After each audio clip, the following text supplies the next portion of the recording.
Welcome, everybody. Welcome to Artist on Lockdown. I'm Rich Jorn. I'm the Executive Director of the River Park Center in Owensboro, Kentucky. And today I have special guest of Take 3, Lindsay Deutsch. How are you, Jazz Lindsay? hands.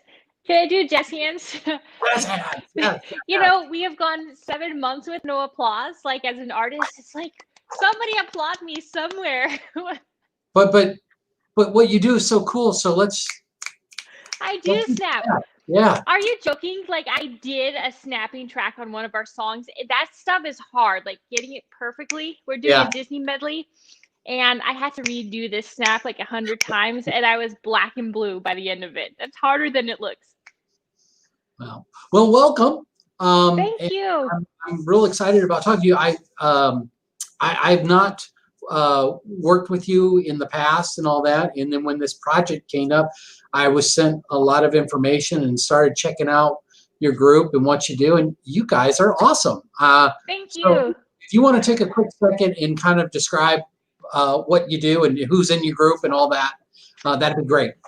So I'm part of a group called Take 3, and we do everything that humans like to hear. I mean, it's like so broad. I was sitting thinking one day as a classical musician, because I trained completely classically. I went to the Colburn Conservatory in Los Angeles, and since I was 5 years old, I had dreams of performing solo concerti with classical orchestra. So that's the person that walks onto the stage for one 30-minute concerto and then goes home.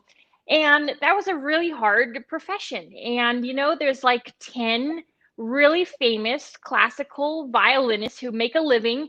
And then there's like a million of them who are teaching and waiting tables and doing the whole thing. So I was really struggling to make it for a while, and I just wasn't getting enough calls. You know, it wasn't happening for me. And I thought to myself, you know what? There's 10 classical violinists that are making it, but what do people really want to hear? What do humans like? And so I took off my nerd glasses and I kind of rediscovered what society wanted to hear, because I was that person practicing 5 hours a day, my scales and arpeggios and my thirds and my Bach in a basement. And that didn't prepare me for building a product that was liked by society. So I figured it out, and I talked to a lot of people, and I turned on the radio, and I realized I got to do, you know, more pop. So with my group Take 3, we have violin, cello, piano, and we have some percussion tracks. And we play, you know, movie scores, Game of Thrones, Pirates of the Caribbean. We do oldies like Billy Joel. We do modern pop like Justin Bieber, Despacito. And we do it with a classical twist. And then we do like Beethoven medley with a pop twist. So we're mixing it up. And finally, I found the recipe that seemed to work. You know, finally the phone was ringing enough, and I had concerts scheduled, and it really seemed almost immediately to work. And in the past, when I would send out a video to a presenter of myself playing a Bach sonata, and they would respond, and now I send out, you know, a Pirates of the Caribbean, and oh, you know, this is exciting. So I figured it out. That's great. So I have a couple of specific questions. It's actually the same question, just two sides. So which pop song do you enjoy the most giving the classical music treatment? And which classical song do you like given the pop treatment the most? Okay, so my favorite song we do is the concert opener, which is Despacito, and it's just for one reason. We all have to plug in when we get on stage. So I was thinking, you know, I don't want the lights to come on and open the show, and the first thing we're doing is like dealing with plugging in and wires and the tape.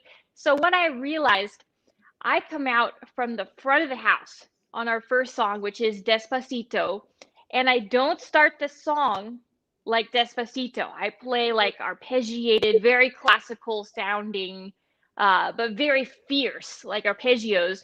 And I come out running, literally running, and I've only tripped twice on my face, so that's fine.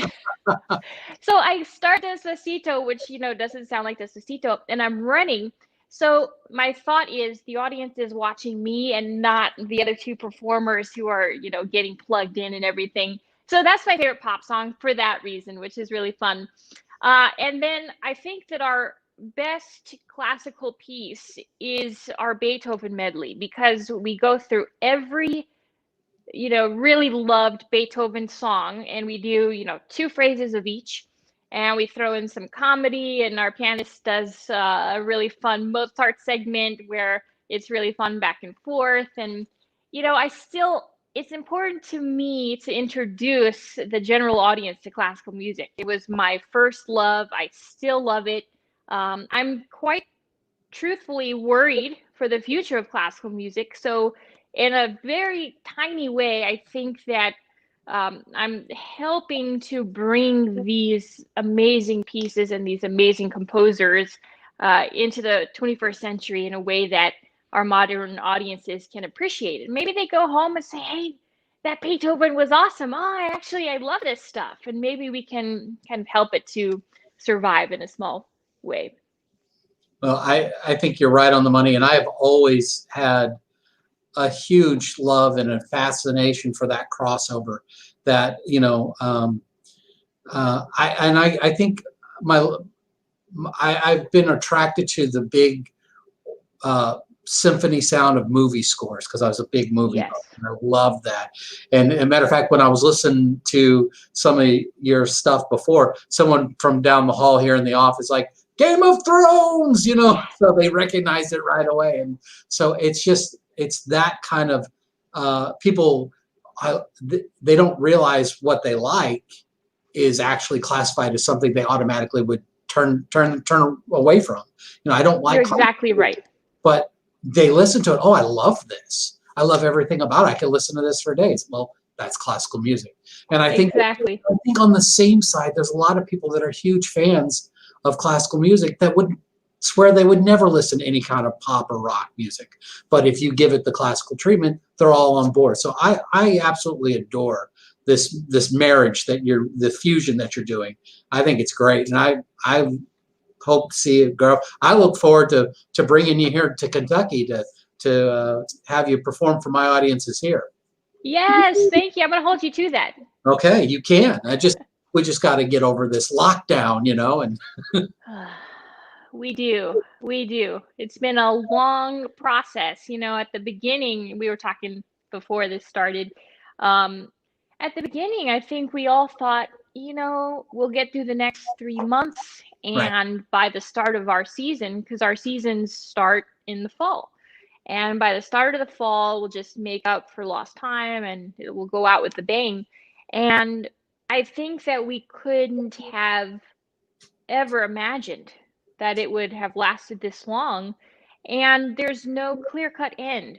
So, for those anxious planners out there like myself, you have to learn how to live day by day. And I actually think that I have learned certain things that nothing besides a worldwide pandemic could have taught me.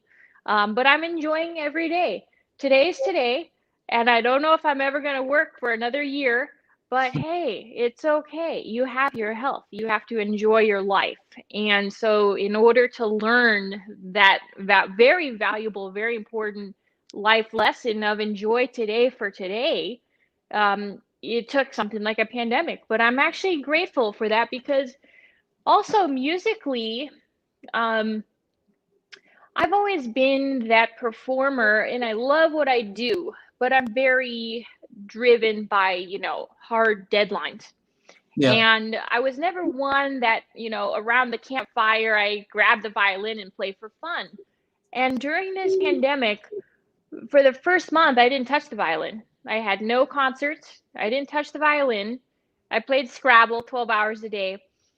And I thought, I don't want to forget how to play. So what's the purpose? Because I always needed a purpose. And I thought, hey, why don't I just learn some new, one of my favorite pop songs? Why don't I just play around with this? And what I discovered was I actually love arranging. And I had been paying arrangers a lot of money to arrange songs for Take Three. And then I realized during quarantine, I have the skill to do it, which I never believed that I did. And I realized that I could do it. And so I'm discovering things. I discovered I like to sing. I never sang before. And I started singing songs that I liked. I mean, literally never sang outside the shower, never. And now I'm practicing singing and I'm incorporating songs into the show. I have to admit, when I was watching some of your stuff and I got to Imagine, and I was just like, oh, and she sings too. Oh my God, she's amazing. It's So new. Thank you for the encouragement, because actually that's like a huge fear. Like public singing beautiful. was a huge fear. And so I'm facing that fear for the first time, straight on, loving it, and I really want to do more of that. So in certain ways, I'm finding that the pandemic has kind of shaped more of what we're doing as a trio. Yeah, I've been saying all along, while we're on lockdown and during the pandemic, there's a lot of art that is in the incubator right now, Yes. that's waiting to just explode. Music, I can't wait to see the plays and the musicals and the short stories, all the actual visual arts that can come out of this. I'm really looking forward to the aftermath of this restrictive time, that as a society and as artists, that what's going to come out of it. That's going to be great. It's going to be amazing. And, people have been doing all these online performances and figuring out how to still communicate with their audiences. And I think that things are changing. I think things will be going online more. And I think that the skills that we're learning are so important, because a lot of musicians, they are just practicing alone and not worrying so much about how to learn how to do things like recording, how to learn how to produce a video. And I'm guilty. I mean, I'm one that I've always hire the professional, hire someone. And during the pandemic, you can't get into the studio. You can't do these things with others. So I mean, for someone like me that literally I was completely illiterate on a computer, completely illiterate, and it always would seem to just die. I would get near a computer, it just dies. And now I'm literally recording, producing, videographer, everything. And I think that all musicians right now are rising to this challenge. And you're right. I think it's going to be an amazing renaissance when we come back. There's going to be so much artistically that's going to be introduced, and it's going to be an amazing time. Hopefully, what you were thinking, January. Hopefully, things will come back. Yeah, I've kind of just got to the point where there has in looking forward, there has to be a tomorrow. Yep. So I started booking things to start really up in January. And when we get to January and tomorrow's not ready to be there, we'll just reschedule. But I can't sit and just wait and not put things on the books. So, and the beautiful thing is, with not all the artists, all the agents, everyone you're dealing with, we're all in the same boat. Everyone seems to understand that, we'll do this commitment to have a show, but if we get there, we can't have the capacity that's needed to make it. We'll just kick it down the road. We'll just reschedule. But the commitments that people are making to sharing and bringing art with other people, it's just beautiful. It's just amazing. As a presenter, what are you guys doing to survive? I mean, is your venue one where you are paying $10,000 of rent every month, regardless of what you're putting on? Do you own a venue? Well, we are in a situation where the city owns the building, so we're responsible for all the operation costs. And there's a small rent, but it's not anything substantial that goes with that. So we're fortunate for that, and we've made huge cutbacks, in our staff and our expenses. Obviously, we have no income right now. We've been able to take advantage of the PPP program and the EIDL loan program.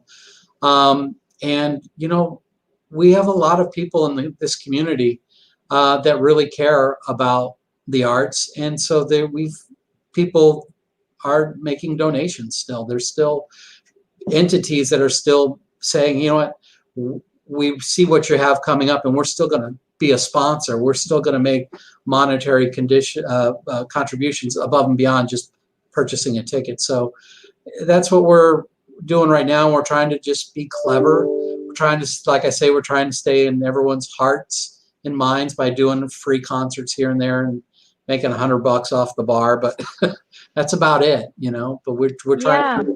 We have a series that we've done online that is basically completely done with local talent. It's our intermission series that we put out, and it's just like, you know, a dancer doing a dance, you know, someone doing a monologue, you know, various bands playing a song, someone singing. So that's been really nice, and that's been artistically put together. We put those out once a week. Again, just trying to stay in people's minds and their hearts and say, you know what, we're still going to be here. There's still going to be arts when this is all over. I mean, I think something that a lot of people don't understand, and correct me if I'm wrong as far as your venue in particular, but a lot of the concerts we put on don't make money. In fact, they lose a lot of money, right? So it's actually the patrons that are keeping series alive, because even an organization such as the Los Angeles Philharmonic and the New York Philharmonic, like big classical orchestras that are world renowned, you know, they only make about 30% of the cost back Sure. for each concert. So I think that a big thing is, how do we not lose that base of patrons that feel that culture is important in their community? And if you go away for a year, Right. you know, they forget about you. And I think that that's why it's so important to have content that you can get to them somehow. And the only way is online. And so I think that our audiences are having to become comfortable with how this is working now. Yeah, and while you're there at that moment, how are some ways that we can find more Take 3 online, see some more of your lovely work? So we developed a concert video in studio. We got into the studio and brought a videographer and just recorded an hour-long concert with speaking and with old songs and quarantine new songs, and we made that video for a series in Colorado that was going to have us. And then I realized, you know, I don't just need to use this video for this one series. I should be marketing this and using this for other series. So I've been calling conductor friends and presenter friends and saying, hey, I have this video. I think it's important for you to stay in touch with your patrons. If you have $100, if you have money to help me defray the cost of the video, great. If not, fine. We have to work together. I mean, it is about the community of artists and presenters coming together, helping each other. It's a super hard time. We're going to get through. There is an end, but we don't know when that end is. And we need to work together to keep each other afloat in the meantime. So I did that. And then I did a really cool video for the Redlands Bowl, which is in Redlands, California. It's this huge amphitheater. It was one of our hugest dates to date, because we're a new group. We've been around for 2 years, you know, and so we got this date on the calendar that we were so looking forward to, and then this hit, and so they had us do a live concert video. But one of the things that was extra disappointing was we were starting to do live shows with symphony orchestras. So that was a real nod to my past, because that's what I did for the Right. first 10 years of my career, is playing solos with the orchestra. And to be able to bring this pop classical crossover to a classical symphony was so exciting. And so this year we just had a lot of those scheduled. And I just put so much thought and time and money into orchestrating, you know, all of our songs for, you know, 80-piece ensemble. So hopefully those can be rescheduled. I mean, orchestras are really getting probably the brunt of this because they have so many people on staff. Yeah. But that's kind of something that we're rolling out hopefully for 21, 22. That's going to be really exciting. And, you know, I had a lot of people when mention about seeing something online, and, you know, because we would put content online for stuff, and, you know, and encouraging people to check out your content. They would say, you know, wouldn't that discourage people from going to see it live? And it's quite the opposite. I think if you see something online, you see the video and like, I want to see your stuff in person even more because I saw it online first, you know. And as from a presenter's point of view, you look at everything and then it boils down to what's the marketing material look like. And if you have a high quality concert footage, it sells itself. It's just fantastic. So this kind of, again, it's this time we're stuck in is going to overall help. Oh, exactly. I mean, I was thinking the other day about big companies, that are selling products like Nike or any product you can imagine, right? And think about them having either lousy marketing material or no marketing material. They wouldn't exist. Right. And this is something that artists are it's never discussed, not for a moment. Marketing yourself. We don't talk about it. It's this magical thing that's going to magically happen. You're going to graduate after 4 years and you're just magically going to appear on the scene. Noticed. Yes, and it's just couldn't be further from the truth. And so I wish that colleges for artists would teach computer skills, would teach recording skills, would teach how do you make a promotional video? What kind of materials do you need to get notice from presenters? What about social media? Is that important? And of course it is. And so, I'm really late to all of that because I was that person that didn't think about that at all. So I'm now like all about the social media. I post every day. Like the quarantine has given us the luxury of time. And that is the most powerful resource that we have.